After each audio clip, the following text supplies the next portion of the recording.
Hello, well, I've got your energy stories for the second week of June 2022. And in the first one, Ford's electric vehicle sales totaled 6,254 models for May, up 222% over the same period last year. And perhaps most importantly, sales of the F-150 Lightning are finally taking place. This electrified vehicle went into the market and dealers took delivery and sold 201 F-150 Lightning pickup trucks in May. So game on for that whole new sector in EVs.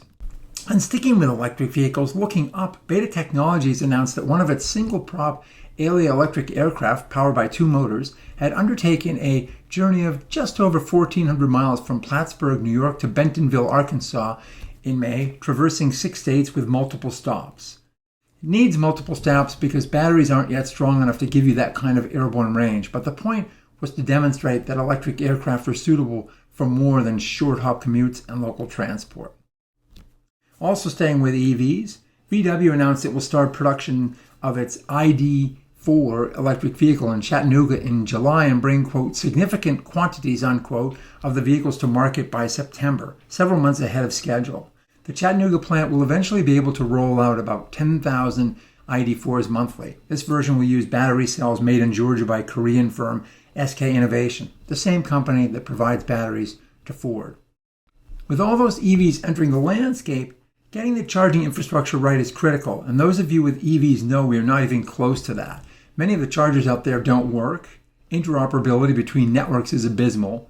Pricing is all over the map and occasionally usurious, and we are not anywhere near the coveted gas station experience. It's the chicken and egg, and if the egg's rotten, that newly hatched chick is going to look pretty ugly. And that's kind of where we are these days, although there's a lot of potential.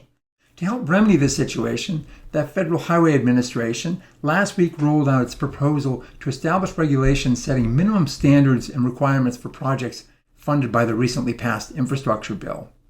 These proposed rules apply to installation, operations, and maintenance of EV charging infrastructure, as well as interoperability, on-premise signage relating to the infrastructure, reporting data, network connectivity, and information on publicly available chargers, locations, pricing, real-time availability, and accessibility through mapping applications. In other words, the stuff that's necessary to make this new ecosystem work well enough so that if it doesn't fully delight us, at least it doesn't tick us all off.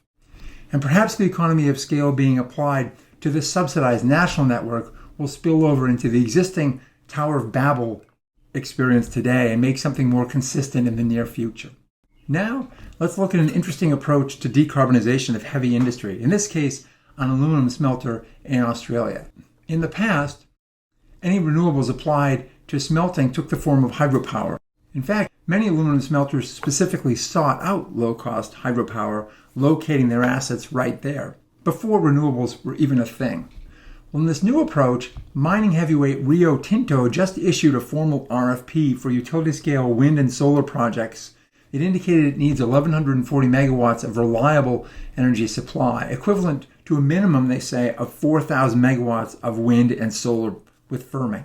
In other words, it will deal with intermittency of renewables largely by oversizing the capacity of the requested assets.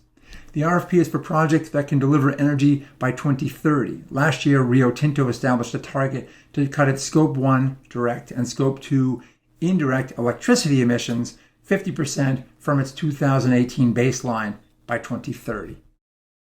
Switching to hydrogen, the California Energy Commission just awarded SoCalGas a $750,000 grant to look into developing a novel hydrogen production system using biogas to create renewable hydrogen. The funding is intended to create a demonstration project that is both modular and scalable. And sticking with hydrogen, Abu Dhabi Renewable Energy Group Masdar intends to develop up to 10,000 megawatts of renewable projects in Azerbaijan, including a massive Caspian Sea offshore wind project tied to green hydrogen production. The first phase includes 1,000 megawatts each of onshore wind and solar, as well as 2,000 megawatts of, quote, integrated offshore wind and green hydrogen projects, unquote. Masdar also has the right to develop another 6,000 megawatts. That group never thinks small, it seems. Well, thanks for watching. We'll see you again next week.